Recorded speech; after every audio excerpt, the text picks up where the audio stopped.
Let's start with a brief summary. This article, written by Paul Graham in 2007, predicts the future of web startups. He argues that startups will go through a transformation similar to technology, becoming cheaper and more accessible. He suggests that the number of startups will increase, allowing for riskier strategies. He also anticipates an increase in the number of young, tech-focused founders, and predicts that startup success will be concentrated in specific geographic locations. Graham also notes that investors and acquirers need to develop better skills to evaluate startups, and that the ease of starting up will change the university experience. Before we dive in, I want to share a quick note about how this podcast is created. As you've probably noticed, this podcast isn't voiced by a human, but by artificial intelligence. I'm obligated to inform you of this beforehand due to the rules of AI services. This podcast is made possible by our sponsor, Wope.com, an AI startup that combines content marketing with artificial intelligence to significantly boost traffic and revenue of your startups. For all the latest content, be sure to follow me at x.com/yigitkoner. Now let's turn our attention back to the essay. The Future Outlook of Web-Based Startups, Understanding Changes and Expectations in the Field. Original title, The Future of Web Startups. Date, October 2007. Scores. This essay is derived from a keynote at FOWA in October 2007. There's something interesting happening right now. Startups are undergoing the same transformation that technology does when it becomes cheaper. It's a pattern we see over and over in technology. Initially, there's some device that's very expensive and made in small quantities. Then someone discovers how to make them cheaply. Many more get built, and as a result, they can be used in new ways. Computers are a familiar example. When I was a kid, computers were big, expensive machines built one at a time. Now they're a commodity. Now we can stick computers in everything. This pattern is very old. Most of the turning points in economic history are instances of it. It happened to steel in the 1850s and to power in the 1780s. It happened to cloth manufacture in the 13th century, generating the wealth that later brought about the Renaissance. Agriculture itself was an instance of this pattern. Now, as well as being produced by startups, this pattern is happening to startups. It's so cheap to start web startups that orders of magnitudes more will be started. If the pattern holds true, that should cause dramatic changes. Lots of startups. So my first prediction about the future of web startups is pretty straightforward. There will be a lot of them. When starting a startup was expensive, you had to get the permission of investors to do it. Now, the only threshold is courage. Even that threshold is getting lower, as people watch others take the plunge and survive. In the last batch of startups we funded, we had several founders who said they'd thought of applying before but weren't sure and got jobs instead. It was only after hearing reports of friends who'd done it that they decided to try it themselves. Starting a startup is hard, but having a 9-to-5 job is hard too, and in some ways a worse kind of hard.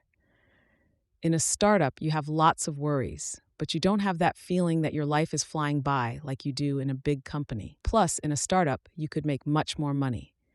As word spreads that startups work, the number may grow to a point that would now seem surprising. We now think of it as normal to have a job at a company, but this is the thinnest of historical veneers. Just 2 or 3 lifetimes ago, most people in what are now called industrialized countries lived by farming. So while it may seem surprising to propose that large numbers of people will change the way they make a living, it would be more surprising if they didn't. 2. Standardization. When technology makes something dramatically cheaper, standardization always follows. When you make things in large volumes, you tend to standardize everything that doesn't need to change. At Y Combinator, we still only have 4 people, so we try to standardize everything. We could hire employees, but we want to be forced to figure out how to scale investing. We often tell startups to release a minimal version 1 quickly, then let the needs of the users determine what to do next. In essence, let the market design the product. We've done the same thing ourselves. We think of the techniques we're developing for dealing with large numbers of startups as like software. Sometimes it literally is software, like Hacker News /news.icombinator.com, and our application system. One of the most important things we've been working on standardizing are investment terms. Till now, investment terms have been individually negotiated. This is a problem for founders because it makes raising money take longer and cost more in legal fees. So, as well as using the same paperwork for every deal we do, we've commissioned generic angel paperwork that all the startups we fund can use for future rounds. Some investors will still want to cook up their own deal terms. Series A rounds, where you raise $1 million or more, will be custom deals for the foreseeable future. But I think angel rounds will start to be done mostly with standardized agreements. An angel who wants to insert a bunch of complicated terms into the agreement is probably not one you want anyway. Turn 3. New attitude to acquisition. Another thing I see starting to get standardized is acquisitions. As the volume of startups increases, big companies will start to develop standardized procedures that make acquisitions little more work than hiring someone. Google is the leader here, as in so many areas of technology. They buy a lot of startups, more than most people realize, because they only announce a fraction of them. And being Google, they're figuring out how to do it efficiently. One problem they've solved is how to think about acquisitions. For most companies, acquisitions still carry some stigma of inadequacy. Companies do them because they have to, but there's usually some feeling they shouldn't have to, that their own programmers should be able to build everything they need. Google's example should cure the rest of the world of this idea. Google has by far the best programmers of any public technology company. If they don't have a problem doing acquisitions, the others should have even less problem. However many Google does, Microsoft should do 10 times as many. One reason Google doesn't have a problem with acquisitions is that they know firsthand the quality of the people they can get that way. Larry and Sergey only started Google after making the rounds of the search engines trying to sell their idea and finding no takers. They've been the guys coming in to visit the big company, so they know who might be sitting across that conference table from them. 4. Riskier strategies are possible. Risk is always proportionate to reward. The way to get really big returns is to do things that seem crazy, like starting a new search engine in 1998 or turning down $1 billion acquisition offer. This has traditionally been a problem in venture funding. Founders and investors have different attitudes to risk. Knowing that risk is on average proportionate to reward, investors like risky strategies, while founders who don't have a big enough sample size to care what's true on average tend to be more conservative. If startups are easy to start, this conflict goes away because founders can start them younger when it's rational to take more risk and can start more startups total in their careers. When founders can do lots of startups, they can start to look at the world in the same portfolio optimizing way as investors. And that means the overall amount of wealth created can be greater because strategies can be riskier. 5. Younger, nerdier founders. If startups become a cheap commodity, more people will be able to have them, just as more people could have computers once microprocessors made them cheap.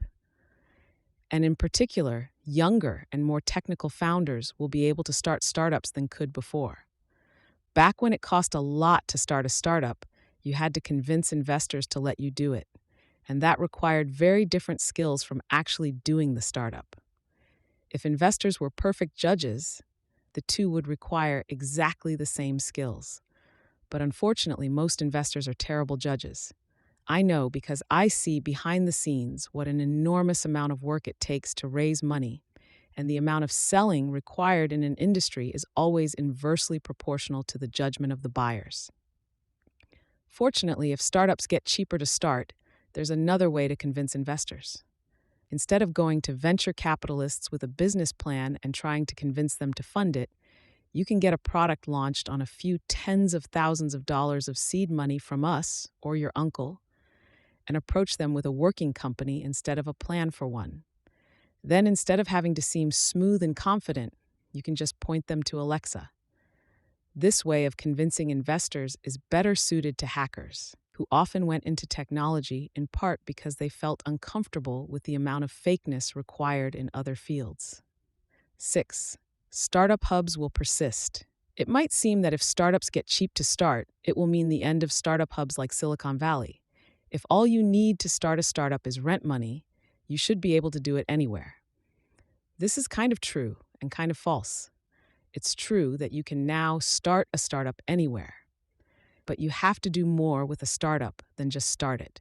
You have to make it succeed, and that is more likely to happen in a startup hub.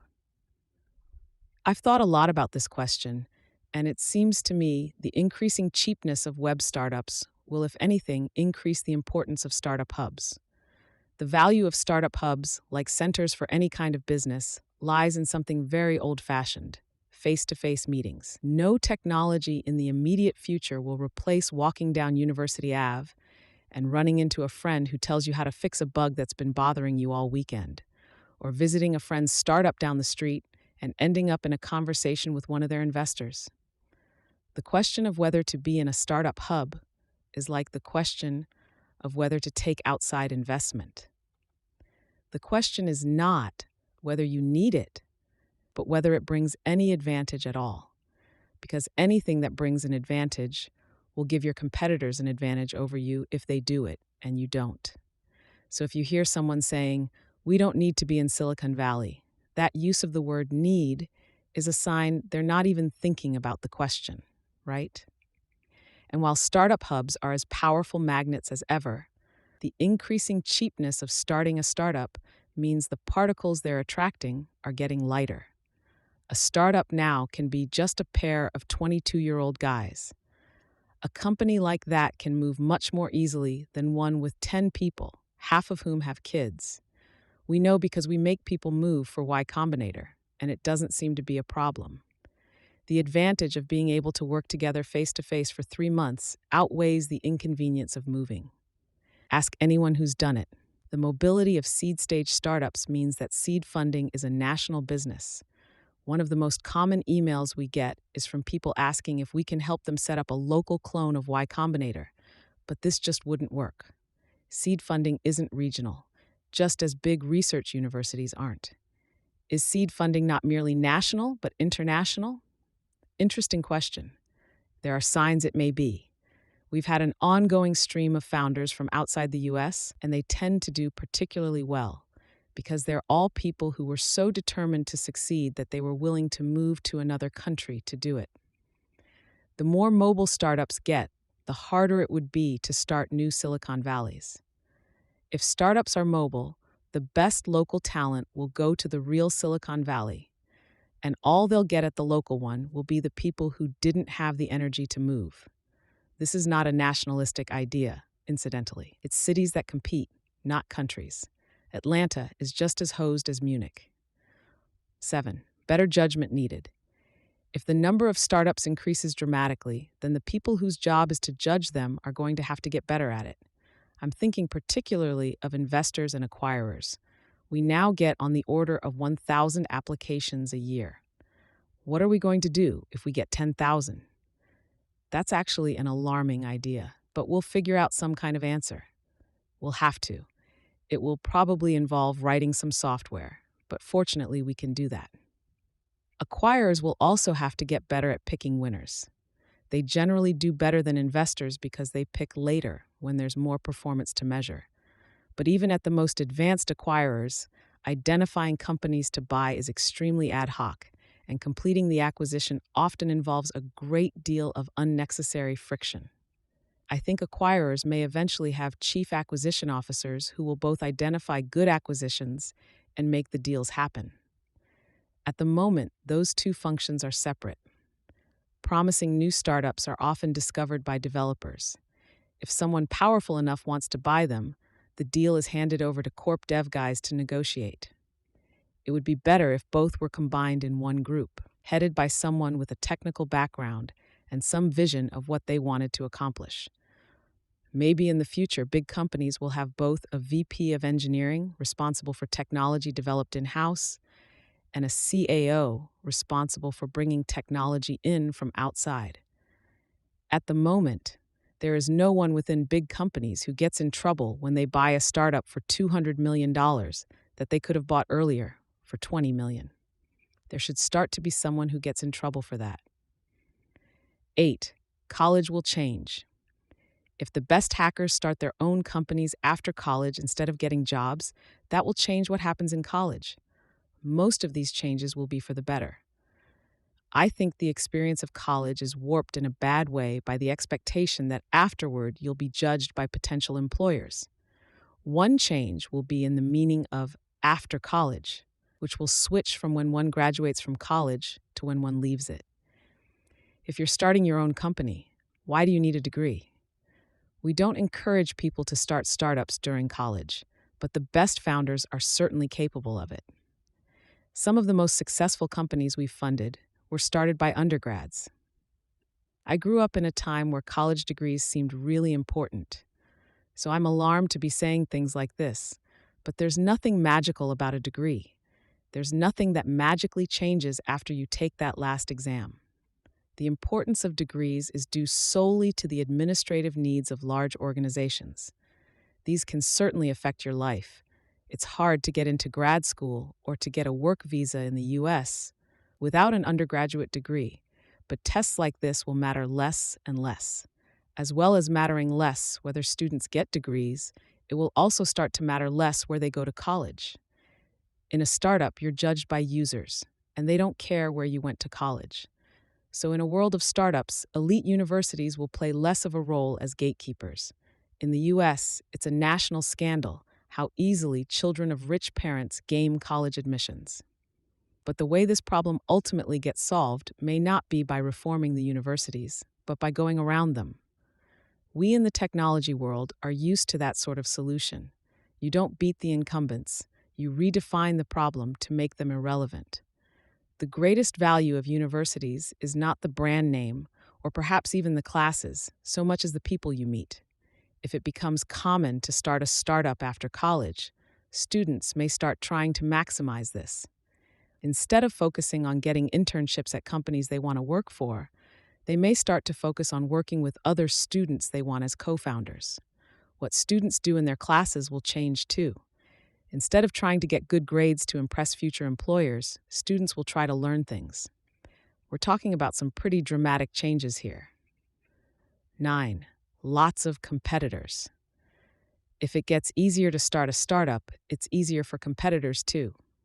That doesn't erase the advantage of increased cheapness, however. You're not all playing a zero-sum game.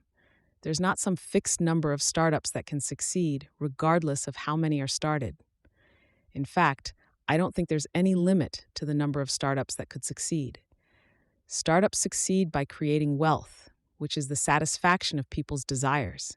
And people's desires seem to be effectively infinite, at least in the short term. What the increasing number of startups does mean is that you won't be able to sit on a good idea.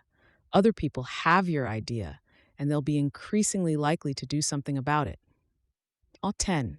Faster advances. There's a good side to that, at least for consumers of technology.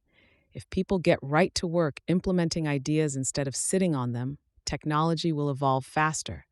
Some kinds of innovations happen a company at a time, like the punctuated equilibrium model of evolution. There are some kinds of ideas that are so threatening that it's hard for big companies even to think of them. Look at what a hard time Microsoft is having discovering web apps. They're like a character in a movie that everyone in the audience can see something bad is about to happen to, but who can't see it himself. The big innovations that happen a company at a time will obviously happen faster if the rate of new companies increases. But in fact, there will be a double speed increase. People won't wait as long to act on new ideas, but also those ideas will increasingly be developed within startups rather than big companies, which means technology will evolve faster per company as well. Big companies are just not a good place to make things happen fast. I talked recently to a founder whose startup had been acquired by a big company. He was a precise sort of guy, so he'd measured their productivity before and after. He counted lines of code, which can be a dubious measure, but in this case was meaningful because it was the same group of programmers. He found they were 1/13 as productive after the acquisition. The company that bought them was not a particularly stupid one. I think what he was measuring was mostly the cost of bigness. I experienced this myself, and his number sounds about right. There's something about big companies that just sucks the energy out of you. Imagine what all that energy could do if it were put to use. There is an enormous latent capacity in the world's hackers that most people don't even realize is there. That's the main reason we do Y Combinator, to let loose all this energy by making it easy for hackers to start their own startups. A series of tubes. The process of starting startups is currently like the plumbing in an old house. The pipes are narrow and twisty, and there are leaks in every joint. In the future, this mess will gradually be replaced by a single, huge pipe. The water will still have to get from A to B, but it will get there faster and without the risk of spraying out through some random leak. This will change a lot of things for the better. In a big, straight pipe like that, the force of being measured by one's performance will propagate back through the whole system.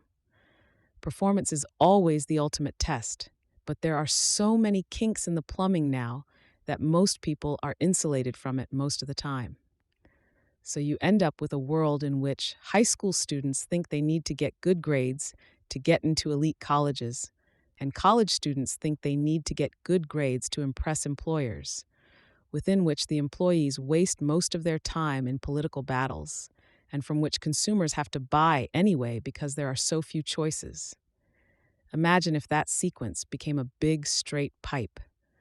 Then the effects of being measured by performance would propagate all the way back to high school, flushing out all the arbitrary stuff people are measured by now. That is the future of web startups. Thanks to Brian Oberkirch and Simon Willison for inviting me to speak, and the crew at Carson Systems for making everything run smoothly.